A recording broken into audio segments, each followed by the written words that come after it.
আমি এই মুহূর্তে রয়েছি বনপাড়িল যে জায়গায় গতকালকের যে চাঞ্চল্যকর ঘটনাটি ঘটেছে। আতিকা নামে একটি 8 বছরের শিশুকে শুধুমাত্র সামান্য একটি স্বর্ণের জন্য যেভাবে নির্মমভাবে হত্যা করা হয়েছে।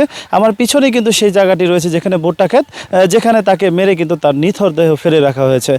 মূল বিষয় যে এখানে আমরা জানতে পেরেছি যে এই ঘটনার মূল কারণটি হয়েছে যে এই এলাকার যে যারা মাদকসেবী রয়েছে এর মধ্যে অন্যতম নাইম এবং তার সঙ্গে 4-5 জন লোক তারা টাকার লোভে তার কানের স্বর্ণের দুল এবং চেন এইগুলো ছিনতাই করা এবং সেগুলো বিক্রি করে তাদের নেশার টাকা জোগানোর জন্য সেগুলো করেছে।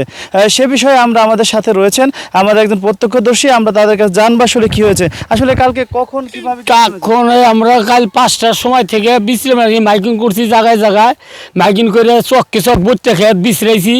একটা বাড়ির হাতে পুষ্কুনি আছে, সেটার মধ্যে আমরা ডুবাই বহুত কিছু জাল দিয়ে দেখছি, চেক করে পাই না।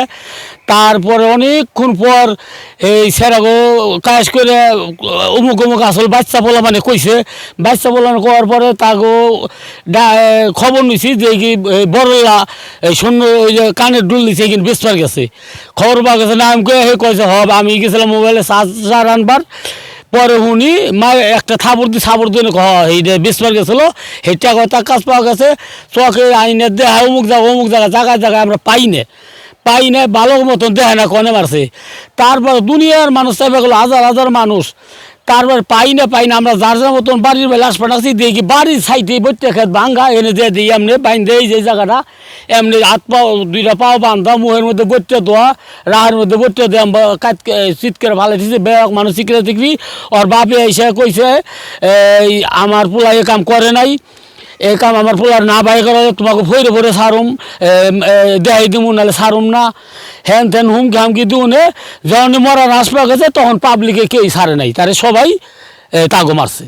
ধন্যবাদ আপনাকে। আমরা যতটুকু জানিয়েছিলাম যে আসলে এই উৎপত্তির ঘটনা ঘিরে কিন্তু চাঞ্চল্যকর যে নিথর দেহটি আতিকার দেখে কিন্তু উৎসুক জনতা এবং এলাকাবাসী তারা কিন্তু নিজেদের কেউ নিয়ন্ত্রণে রাখতে পারেনি এবং প্রত্যেকটি মানুষ কিন্তু বিক্ষিপ্ত এবং উত্তেজনার বসে গিয়ে এবং নাইমের বাবা যে পান্নু এবং তার চাচা ফজলু এবং সকলের উপরে হামলা করেছে। সেখানে কিন্তু পান্নু এবং ফজলু কিন্তু ঘটনাস্থলেই মারা যান পুকুরের মাঝখানে এবং অপর যে ভাই আছে নাইমের নাজমুল, তিনি কিন্তু এখন আহত অবস্থায় হসপিটালে ভর্তি রয়েছে। আমরা জেলা অতিরিক্ত পুলিশ সুপারের সাথে কথা বলেছি, তিনি বলেছেন যে এই প্রক্রিয়া তারা এখানে তদন্ত সাপেক্ষে ব্যবস্থা গ্রহণ করবে।